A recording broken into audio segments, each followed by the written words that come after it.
as we've been talking about through this whole series, is that although our attachment systems are established when we are very, very young, it is our experiences and our interactions in our relationships that are going to influence. So sometimes, we might have a secure attachment. We might come from a home that has, balance and stability, and our emotional needs were met on a consistent, not a perfect basis, and nobody's perfect, right? But our parents were consistent, they were loving, they were able to meet our emotional needs. And we might come from a very secure environment, but situationally, we may have had experiences that are influencing us. So now all of a sudden, it may be we are feeling a little bit insecure in our relationship. So we might have situational ambivalence or anxiousness and feeling that insecurity. Or maybe the experiences caused us to maybe, keep people at arm's length. And, or maybe some of us, have this, I want the closeness, but, don't get too close. And they're more of the fearful avoidant influences. So what I really want to press upon, and what I have impressed upon through the entire series in this unit, is that you are not just one thing. We are not cookie cutter. We do not fit into a box. So I don't want you to get attached to any kind of label of, I'm this attachment, I'm just fearful avoidant or disorganized attachment, or I'm an ambivalent anxious attachment. We are never just one thing.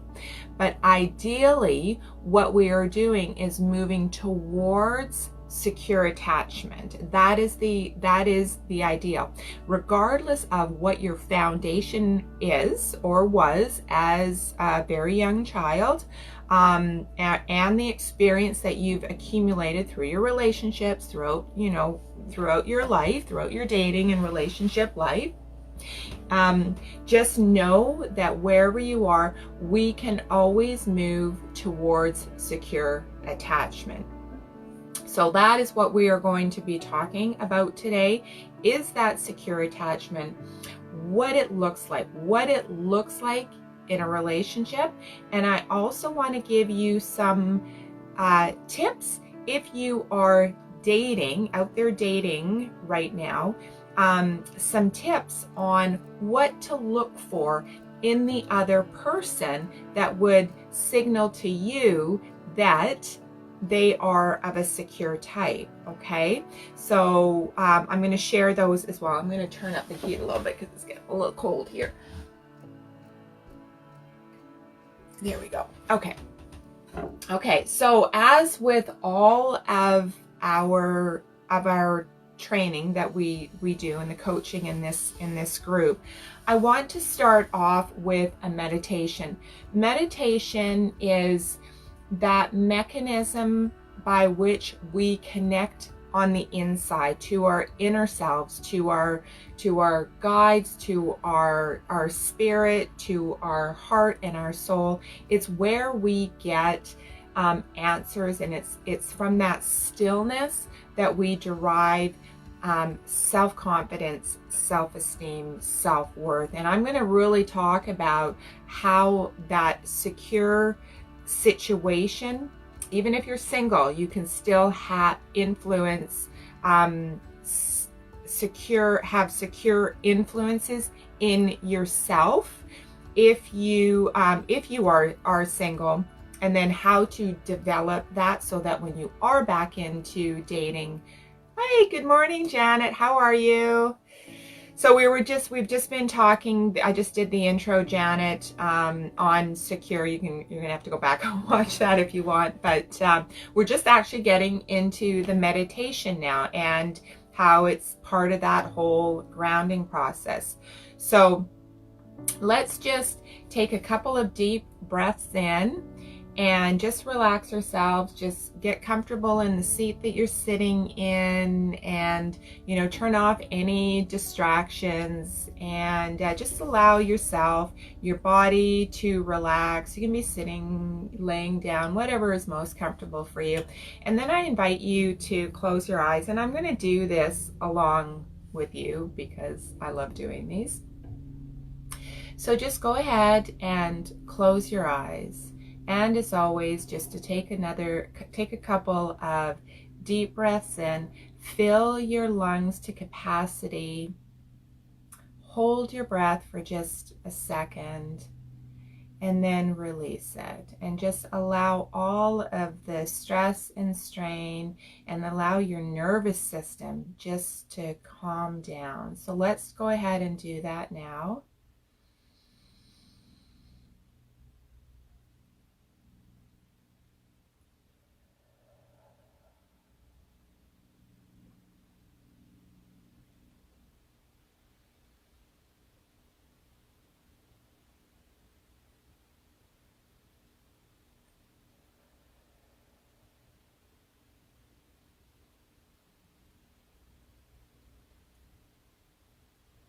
Oftentimes we don't actually allow ourselves to just fully relax. We have a bunched center somewhere in our energetic body, usually in our solar plexus or our chakra. We just can feel the tightness in those two centers. Sometimes in your heart chakra as well, across your chest as well. So just breathe in, hold your breath, and breathe out.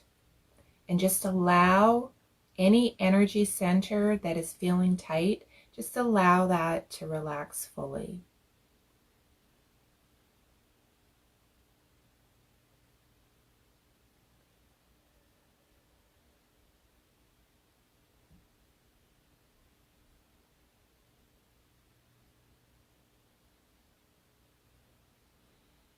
Yeah, I hope you're feeling calm and centered. Now, what I would like to do is have you visualize your favorite spot. Maybe it's sitting by the ocean. Maybe it's in your backyard. Maybe it's a quiet, cozy space in your home. Maybe you're laying in a hammock somewhere. Visualize a quiet, safe, cozy spot. You're free to be yourself. You're free to let loose. A place of safety. You're not worried. You're not scared. You're just relaxed. And it gives you that peaceful, easy feeling. When you're in that space, you go, ah, aren't I the luckiest girl? Or aren't I the luckiest guy? Find that space and find that feeling.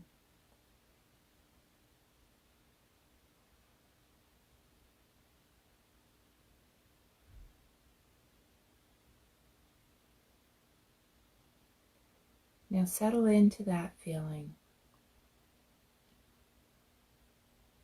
And notice how secure you feel. How safe. How abundant. Abundance just isn't money. Abundance is health, love, joy, peace, fulfillment, wealth. Doesn't exclude wealth. But put yourself in that place of feeling really abundant.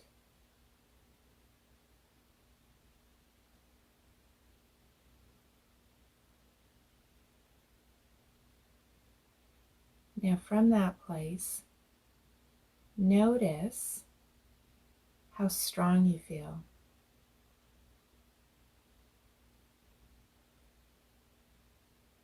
Do you notice a sense of confidence?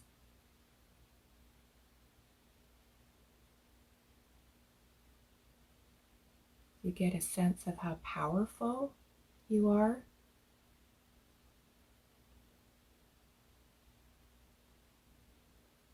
Do you get a sense of your creativity?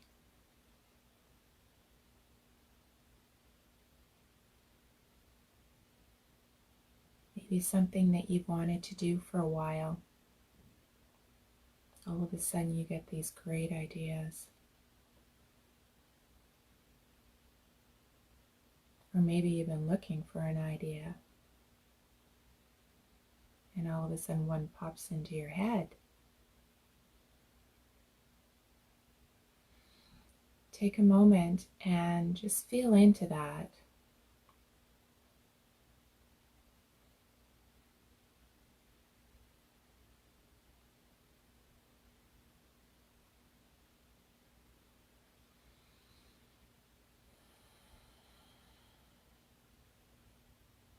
Take a deep breath if you need to.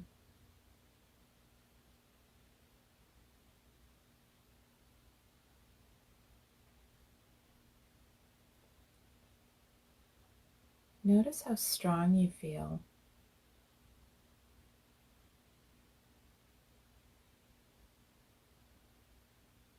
You can feel peaceful and still feel that inner strength.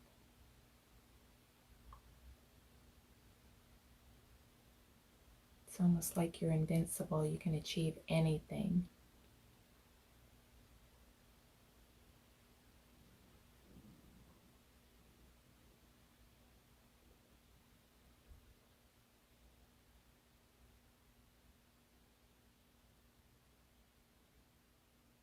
Now just take a nice deep breath in, hold on to that feeling, and breathe out. When you're ready, open your eyes.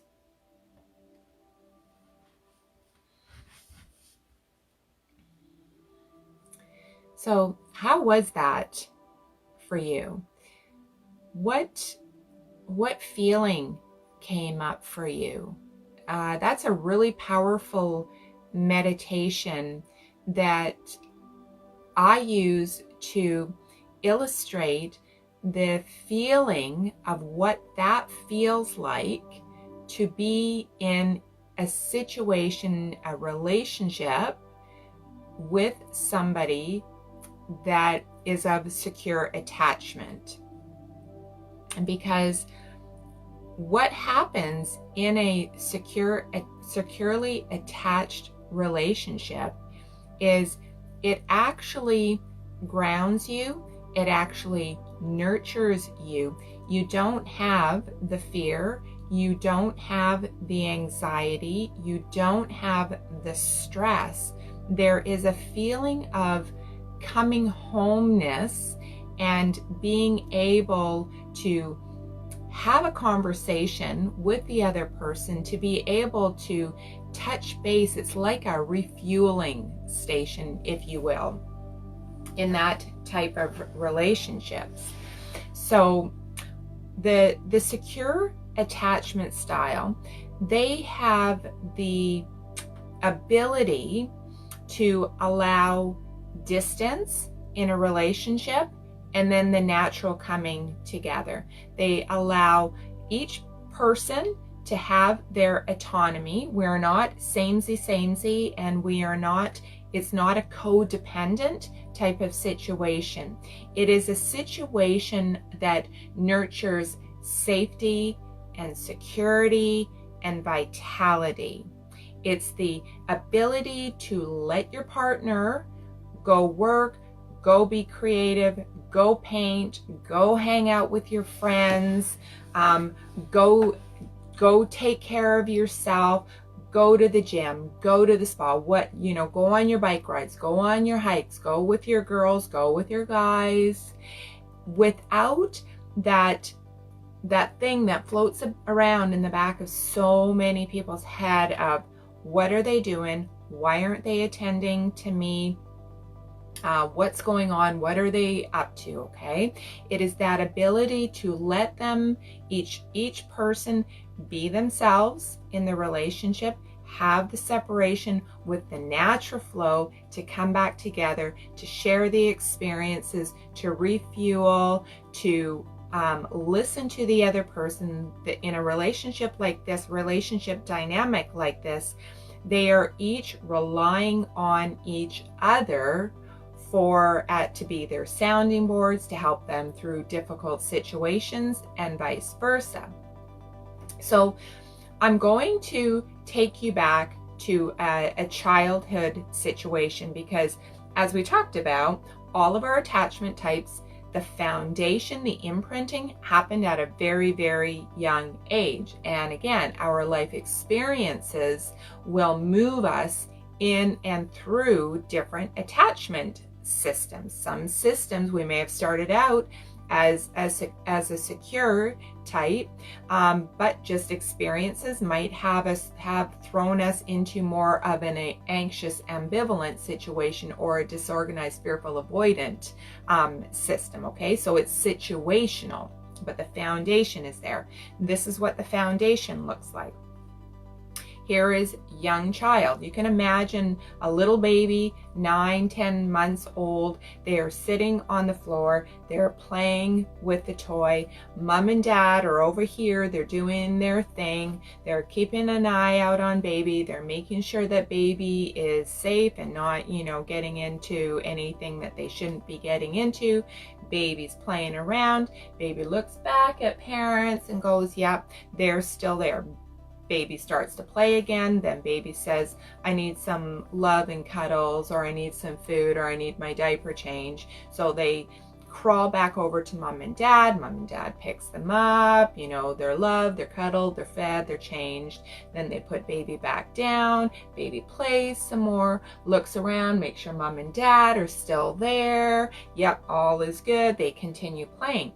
So what it does is it sets up the foundation for the child to have a sense of autonomy and have the confidence and the knowing that there is stability and security in the relationship, that mom and dad are, within a very short distance away. They're not going anywhere. They're not worried, that baby's not worried that, mom is going to leave and come back and be in a different state of mind. So that consistently and repetitiously will create anxiousness for a young person. Okay, so the baby is watching mom and dad. They're watching how mom and dad interact with each other. Is there harmony? Is there flow? Is there fighting?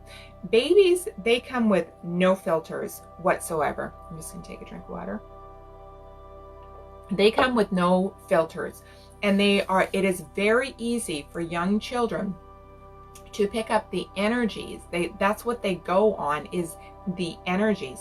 So if mom and dad are fighting, for example, baby can become quite anxious and quite nervous, and then they will start crying. They will get afraid, they will get anxious, right? When in a situation where mom and dad are calm, it doesn't mean that mom and dad are the perfect, June Cleaver type couple where there is no conflict or disagreements or anything like that. It's not the personification of perfection. It is the ability as a couple, two secure people, to be able to resolve conflict, to be able to not tear their partner down, make the other person wrong for how what their thoughts are, what they're thinking, what they're feeling, but to actually work together to find a solution to problems as they come up. They're very united in how they do things together. You know, they're very comfortable in each other's spaces, okay? So this actually sets up an environment of where the baby just knows that, you know, when they need something, mom and dad are going to be there for them. It's not a sometimes they're there for us, maybe 2-3 times they're there for us, then the fourth time, well, where did they go? Or it's not they, you know, the stop crying, the, you know, buck up and, you know, put your big boy pants on and don't be such a baby, don't be such a girl, whatever it happens to be, you're too sensitive, go over there and, you know, I'll give you something to cry about, right? All of those dynamics and how that gets into our imprint of how we are allowed to safely and securely connect with other people. So the secure environment creates that sense of safety, security, reliability, and trust. Again, not perfect, okay, but enough times that that gets imprinted into them. So when we did that short meditation of getting into that place where you feel peaceful and calm and safe to be yourself, just knowing that all is right in the world with you, that is emulating that secure attachment system. Okay, so I'm going to just stop right here and let's just I'm just going to breathe for a second too. And Janet, how are you feeling about that? Like, are you able to connect with what that might feel like for you?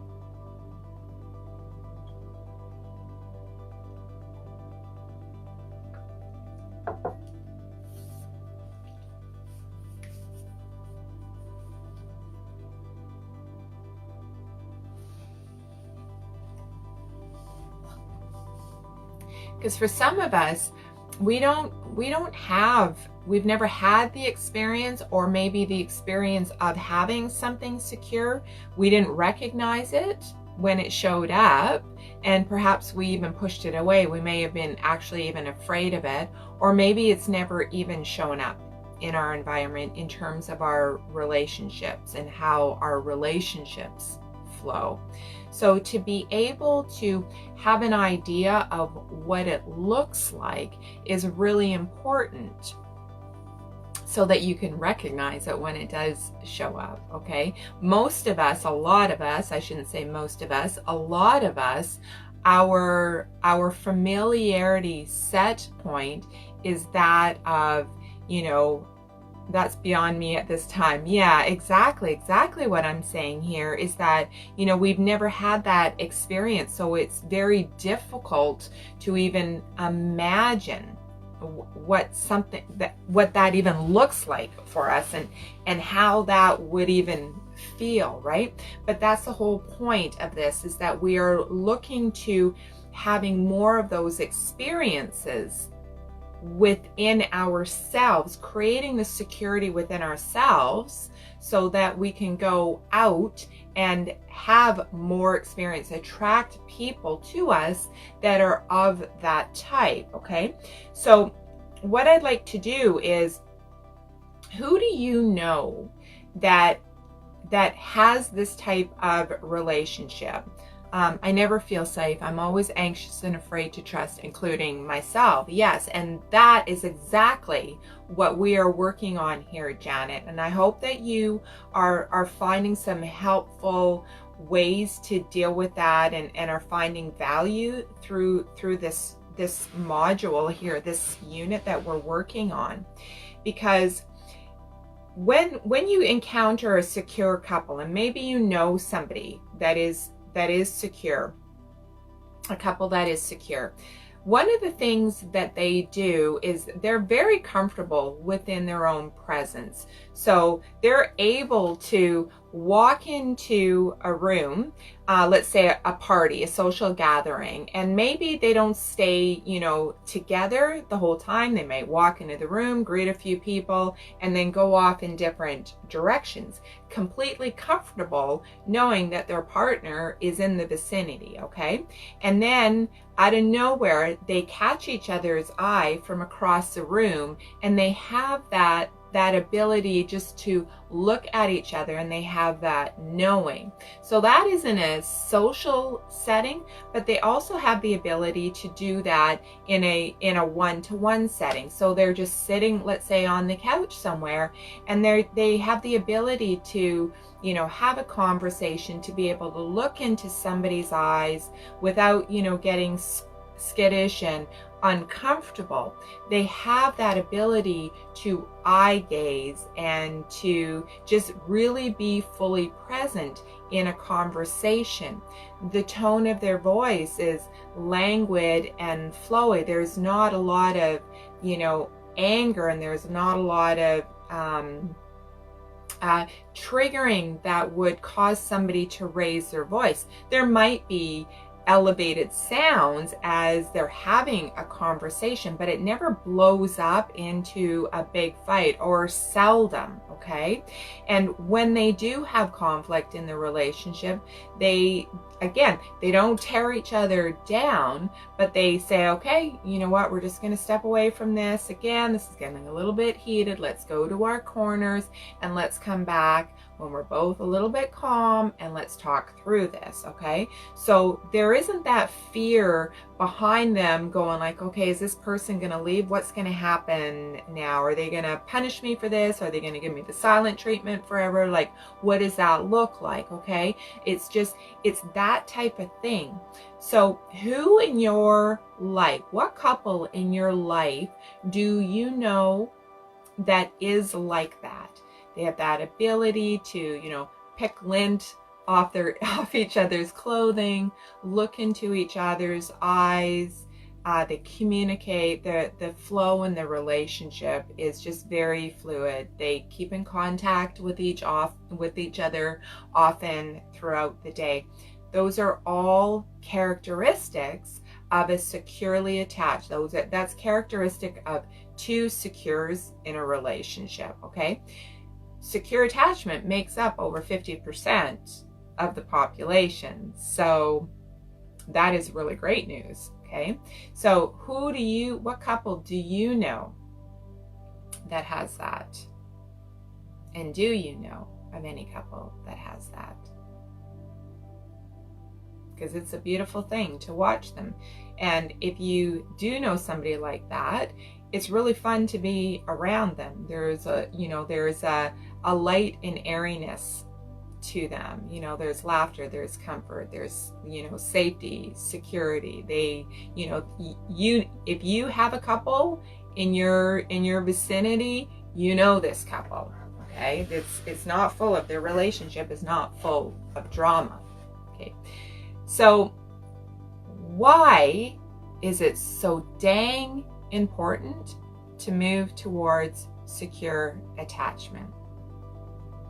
Well, first and foremost, you can imagine when we connect back to who we are and the things that make us truly happy, not only do we get a lot of happiness, fulfillment, and satisfaction by being in a happy, loving, caring relationship, something that's very balanced, maybe 2, maybe 3 couples. Awesome, Janet. Okay, so watch how they interact. Watch what she does, watch how he responds.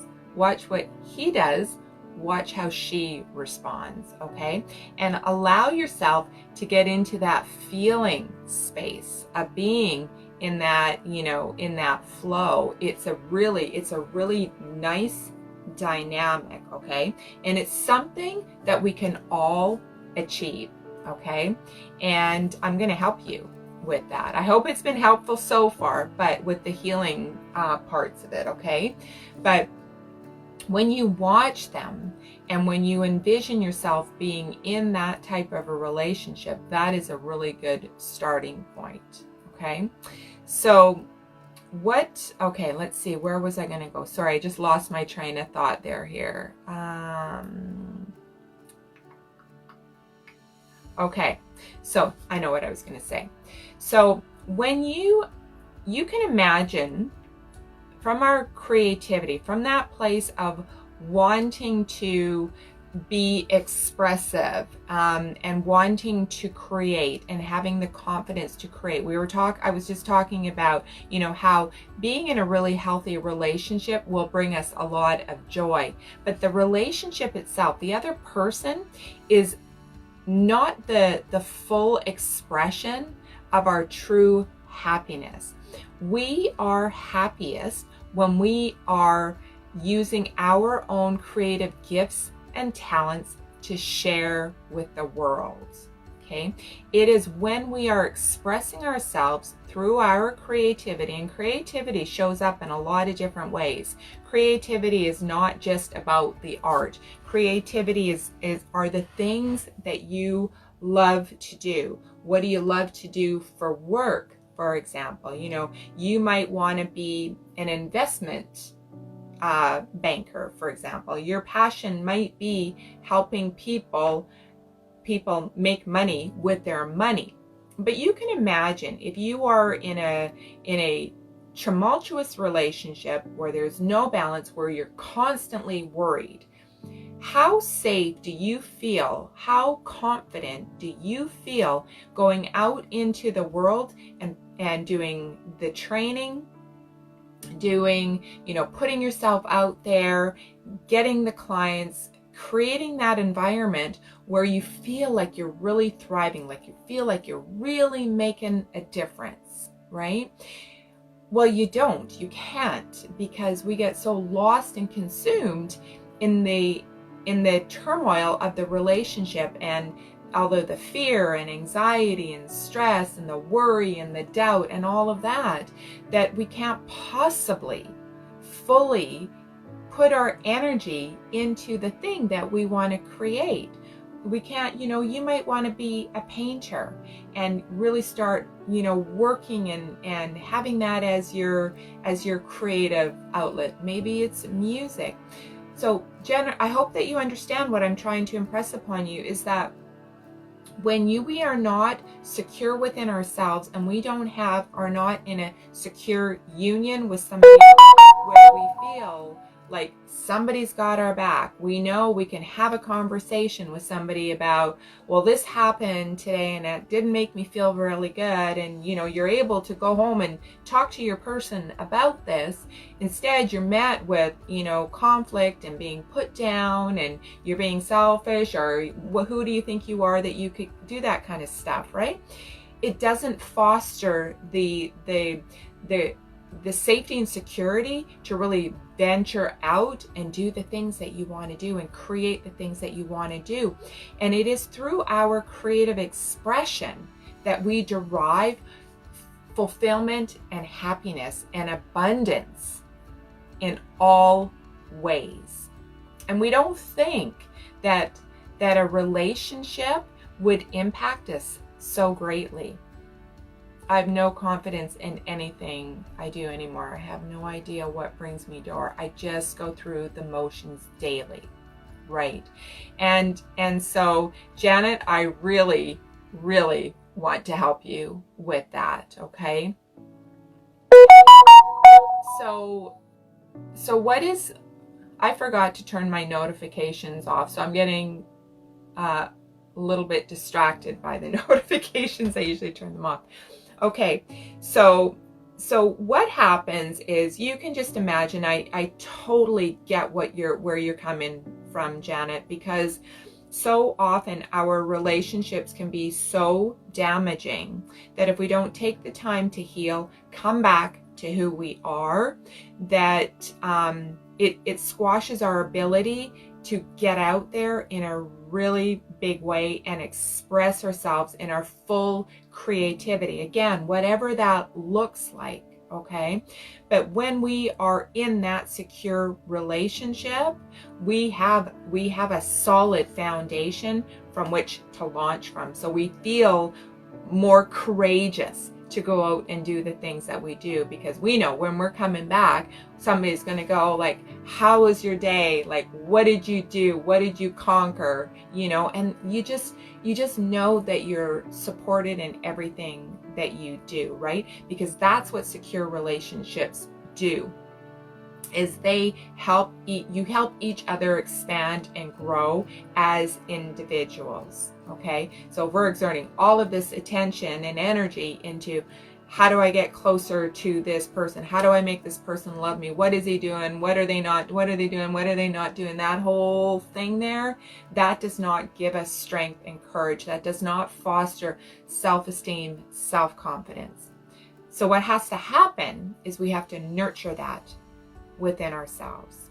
We have to start appreciating who we are, the value that we place on ourselves, loving ourselves. You know, self-love is a big buzzword out there right now, but it's a real thing. It's the love for self, and it is so important to do that work within ourselves, to appreciate who we are and let go of everything else that we've experienced, all of the things we've been told. And some people have really taken a beating on their self-confidence and their self-esteem. And you know, sometimes they found themselves in situations where there's been verbal or physical abuse. And you know, the physical abuse, the pain from that, we heal from. The emotional abuse from the words that are spoken, those waters run really, really deep. But it doesn't mean that the cracks and the scars, the cracks can't be healed, and that the scars from those woundings can't be smoothed out. Okay, so when we come back to a place of loving, appreciating, and respecting ourselves, having strong boundaries. It takes a lot of courage and strength to have boundaries and then actually use them, right? Where, you know, where you don't feel insecure about it, where you don't feel like, oh, if I do this, the other person isn't going to really like me, or they're going to think badly of me, or, you know, or maybe I'm not going to get that raise or promotion. You know, maybe I just got to toe the line. Maybe, you know, I really want to ask for a raise, but, you know, maybe, you know, it's this time right now. Maybe this is not a good time to be asking for a raise. So we hold ourselves back, or we say, okay, well, you know, a raise is coming. I'm coming up for my yearly review, you know, and not being able to make empowered decisions for ourselves. That process is a journey. Okay, but it is a journey back to ourself, and that is the place where we find our inner fuel. That is why it is so important to come back to who we are, to realize that, create the safety and security within ourselves so that we can embark on a relationship with somebody that is secure, somebody that does have those tendencies. Because at the end of the day, don't we all want to be loved and appreciated? And don't you feel you deserve to have that love and appreciation? I don't find too much to love about myself. I seem to notice all the negatives. Yeah, Janet. That's pretty powerful, Janet. I have something that I use when I coach with clients, and it is unleashing. There's a couple of things. Remember years ago, therapists used to have their patients put elastic bands around their wrist. And every time they had a negative thought or did a negative thing that they were trying to break the pattern. Your negativity right now, Janet, is it's become a habit, right? And so the process for you is deciding that you don't want to have, that you want to let go of that habit now, okay? And start thinking different thoughts. It's about thinking different thoughts, because Janet, what happens is the thoughts we think on the inside, how we feel about ourselves on the inside, actually create our outer world. Everything is like a water spout. Okay, everything comes from the inside out.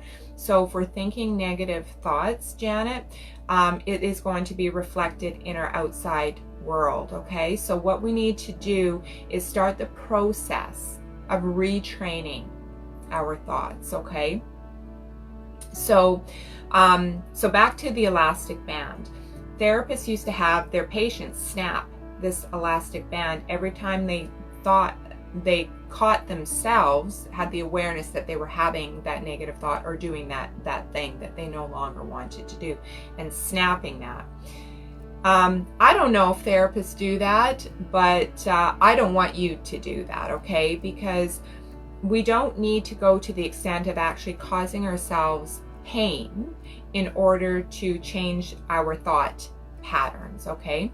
But what you can do is have the image of snapping something, like a zapper or something like that, something that doesn't inflict pain, but it's almost like you can imagine, if you want, the rubber band. Don't put it on your wrist, but imagine the rubber band around your wrist and go like, nope, I'm thinking a different thought. And then you actually replace the thought. So if you catch yourself thinking, let's say something like, oh, I'm never going to amount to something, or I'm not worthy of that raise, or I'll never be able to do that. You know, my life sucks, right? That's actually a common one, is my life sucks. Nothing in my life is good right now. That's a real common one, okay?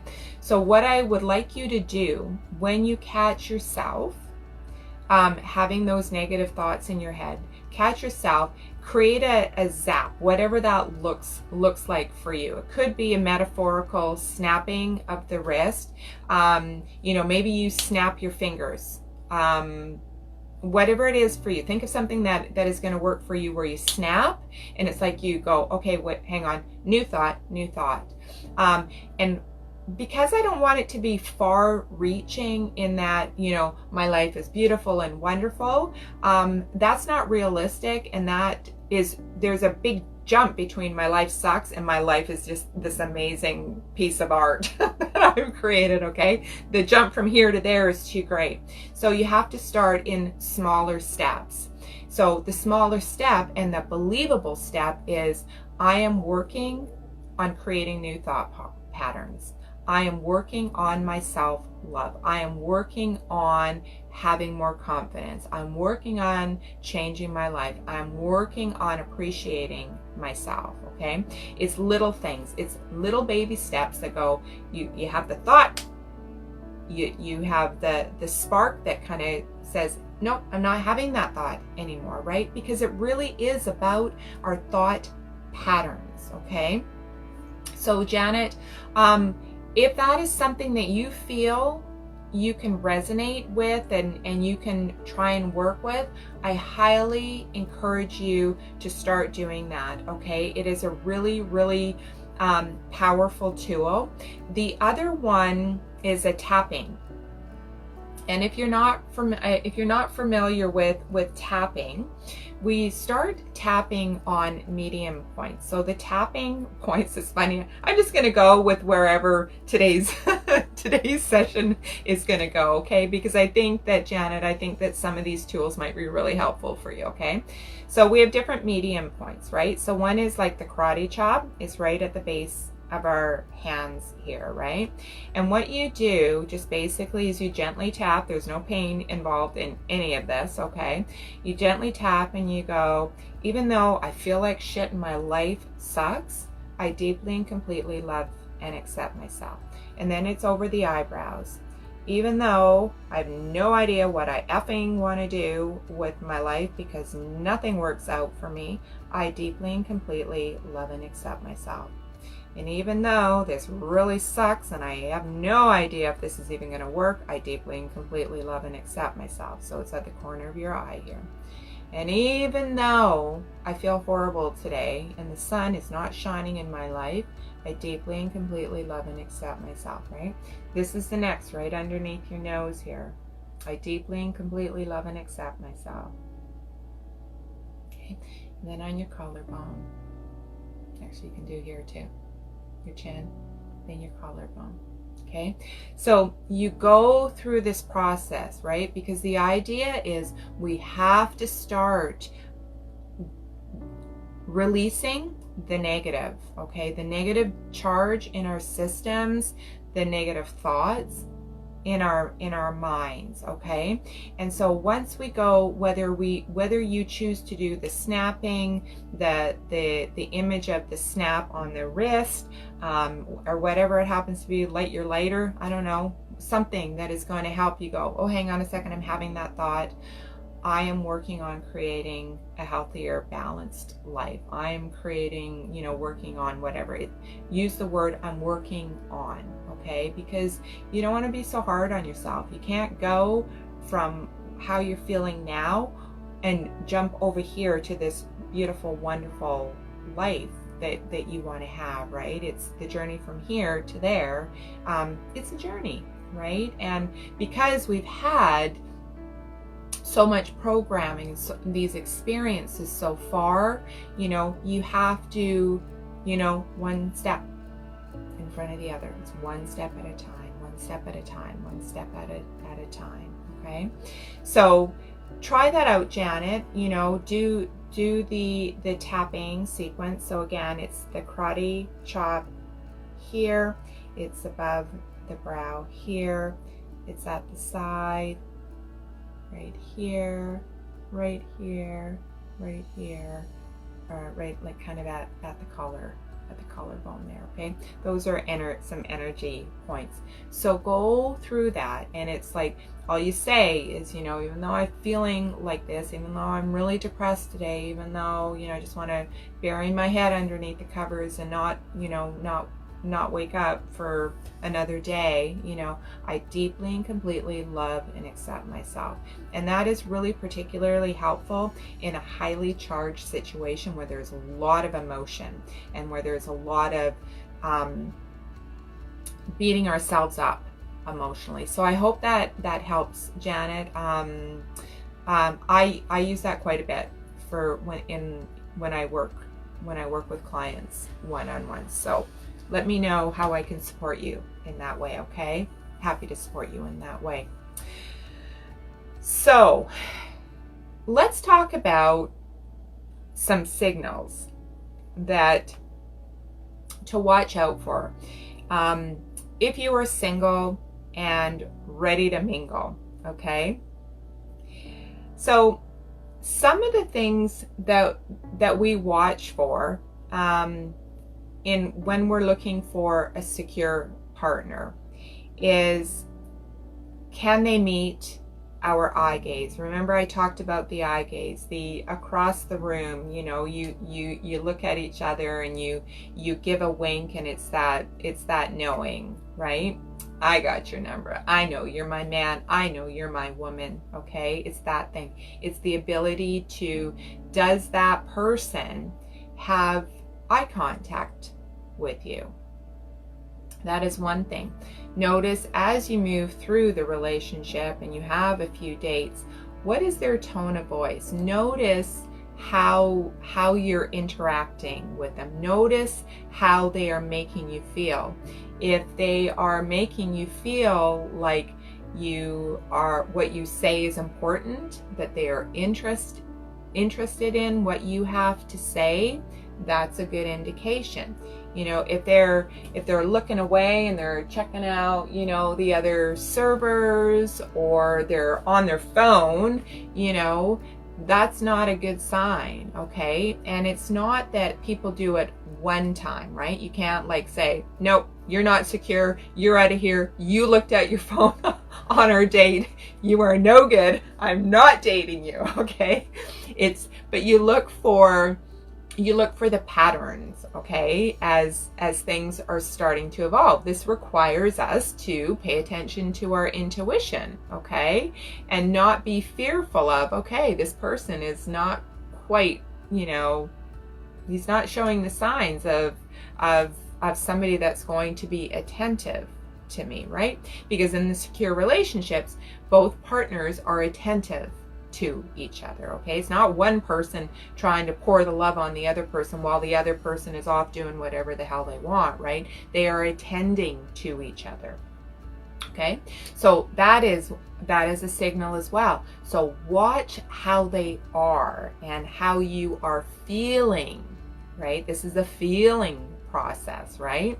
And oftentimes what happens is, when we are first attracted to somebody and we start dating somebody, there is a chemical cocktail that is going on within us, right? And it's the oxytocin that is like running crazy through our body, right? So when they say love is blind, that's actually what they're saying, right? It's that chemical cocktail, like I said, right?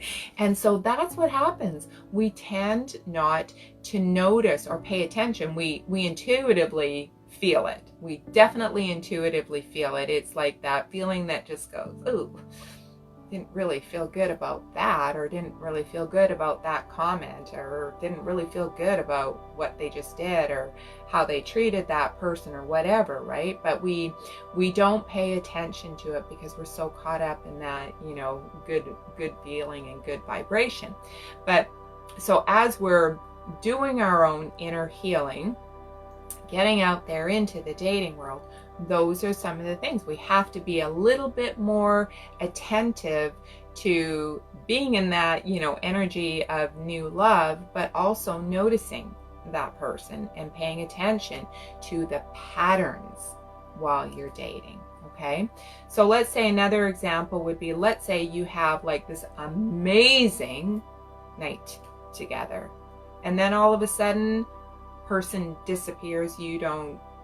They've gone MIA, you don't hear from them, you can't reach them, okay? That is not a good sign that that person is of a secure attachment system. That is a clear-cut sign that that person has more avoidant attachment systems, okay? Now we have to approach people with compassion for where they're at in their lives, right? A lot of people don't have the awareness of what they do, and especially with an avoidant.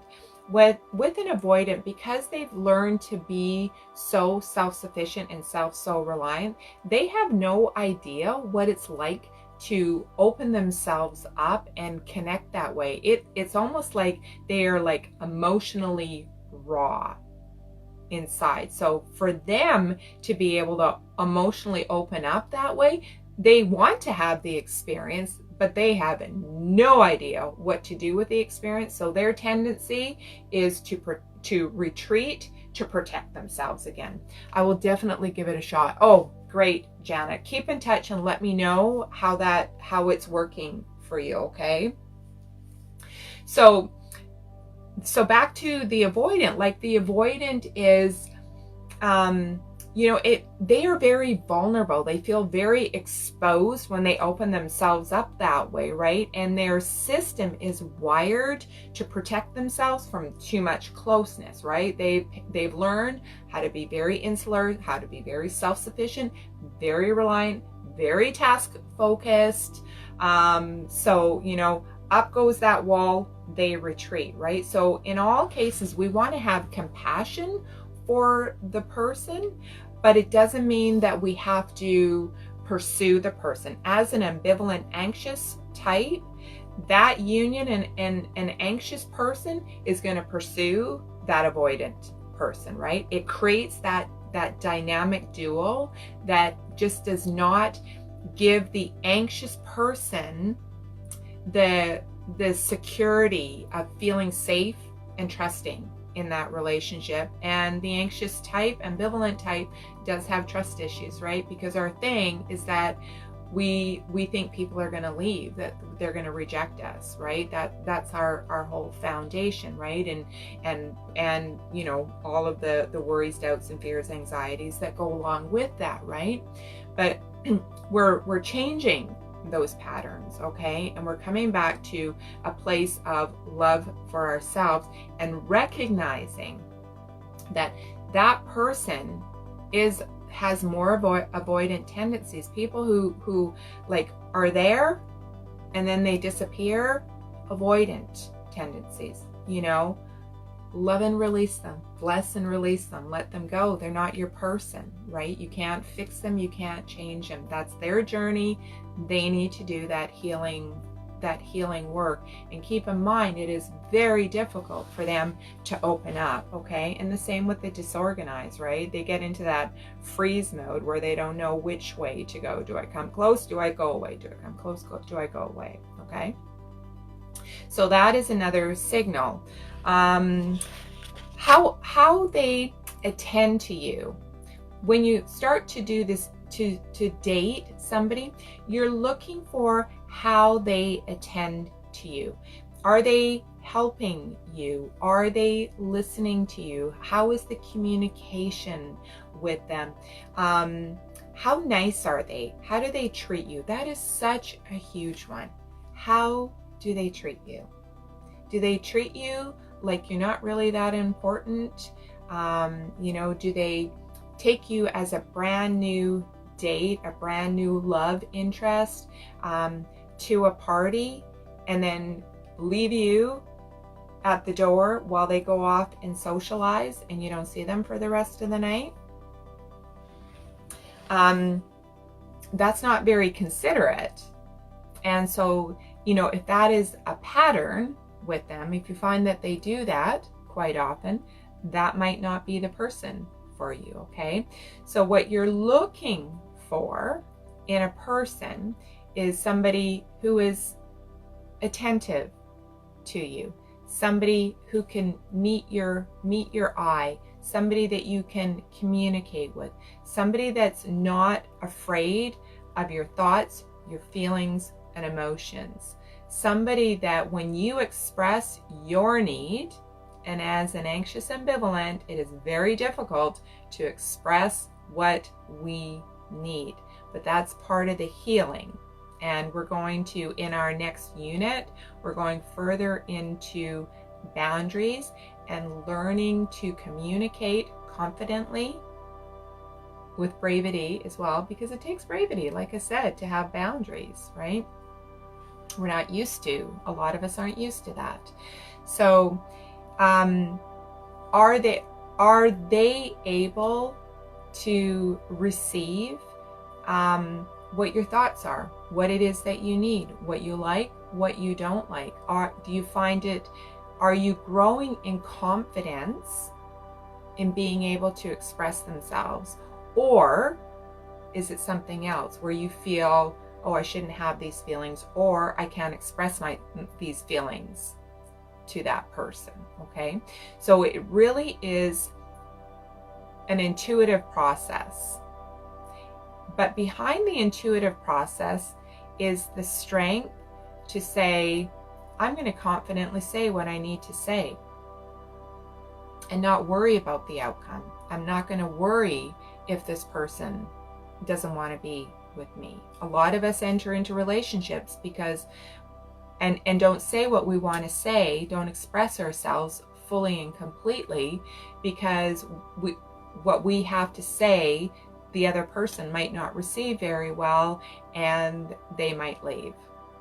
Okay, so it's about having the strength and the confidence to trust our intuition to say, this doesn't feel very good to me. I think I'll, exit here and go over there and still be okay, right? And not feel rejected, right?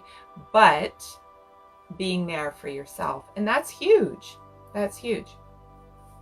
Okay, so those are some of the things to look for when you're out there dating, okay? Now, here are some things to look for within yourself when you are dating, okay? So let's say you are the avoidant, okay? And you're going to be looking for the person who is going to, again, make you feel safe, right? So as you start to show up in the relationship as an avoidant, you start to show up in the relationship and you're looking at getting closer, you're feeling like you're getting closer, okay, is the tendency to want to dart and retreat, okay? So the process here is to allow yourself to push yourself to the edge and just be vulnerable just a little bit. It's like a peeling an onion layer, right? One little layer. Sometimes it's like a little thin little layer of an onion, okay? But allow yourself to feel uncomfortable and actually stay present, okay? Little baby steps, okay? If you, let's say, are an avoidant and you are connecting with somebody and you see the overgiving pattern, okay, it is those two dynamics, and I don't want to spend too much time on the dynamics in this. I've done a couple of videos as well about this dynamic duo, I call them, is that if you are an avoidant with somebody that is anxious, try to give them a little bit of safety and security. Reaffirm for them. Give them that one extra text message just to affirm, hey, I'm thinking about you, because that's what they need, okay?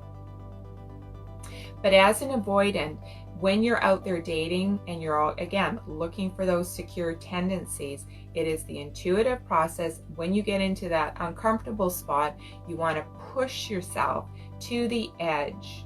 Even though you're feeling uncomfortable, sit in that uncomfortableness and just try and open up just a little bit. Try and have the courage to be there, because as a secure with when a secure is with an avoidant, a secure is going to say, you know, it's okay if you need to, you know, go away, if you need a little bit of time, like I'm just over here doing my thing and let's reconnect when you're ready, right?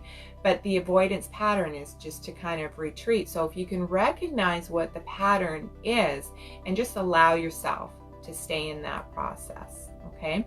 Now for the anxious, some of the things that we want to look for is our overgiving, is our tendency to shut out everything around us, including ourselves and our own needs, to anticipate what the other person wants and needs, okay? So that is a very strong thread that runs through the anxious ambivalent attachment system, is to shut it all out and focus solely on the other person.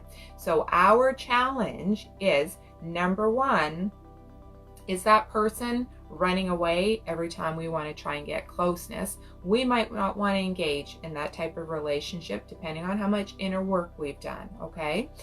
But with a secure person isn't actually going to allow overgiving. They'll actually have a boundary that says, you don't have to do that. It's okay. We're okay. We're okay. You know, you're saved. You're loved. I hear you. You don't need to do that, right? They're going to be able to put up the boundary. They're going to be able to say, you don't have to do that. I love you. Even when you're not doing that, you don't have to, you know, go over and above. And they might not articulate it in those exact words, but you'll get that feeling. You'll get where their boundary is, and pretty soon you'll start to kind of go, okay, I can relax in this situation, right? They're going to be the ones who are going to send you the text messages to say, I'm thinking about you. You're on my mind. I can't wait to see you tonight, you know, or I'm really looking forward to this weekend, that type of stuff, okay? So what we need to look within ourselves is a constant reminder that we are worthy of that type of love, that we don't have to shut off our needs, that it's okay to express ourselves. And that's another really important thing that we need to learn how to do, is to say no, to decline a date, first of all, okay? Sometimes a new love interest might want to see us, but we don't feel like, we actually feel like going out on a date. Maybe we just want to stay home, do our hair, read a book, have a hot bath, just have a night to ourselves. But I know that oftentimes we will still say yes, even though that's not what we need, right? So it's honoring what we need. That's what we have to pay attention to, what our needs, and be able to express that. You know what? Tonight's just not a really good night. Let's do it tomorrow night. Tomorrow night is a much better night. Being able to express our need without the fear of, oh, if I don't go out, they're not going to be that interested in me. On the contrary, it keeps the spark alive. People like secure types, like boundaries. They like that the other person has their own thing going on. They like it when they can express and communicate. Just imagine that little baby, right? They're over there doing their own thing, but they know mom and dad are over there, right? It's that safety, right? It's that flow. That's what we want to cultivate in ourselves. So as an anxious ambivalent type, we want to pay attention as we are out there dating, to be able to say, that doesn't work for me. I don't like that. I don't like it that way. I don't like to be flipped upside down, and turned on my head that way. Okay. We want to be able to say what we need. We want to be able to, say, I'm not really feeling my best self today, so I think I'm just going to stay in, and not worry about it, and not worry about hurting somebody's feelings.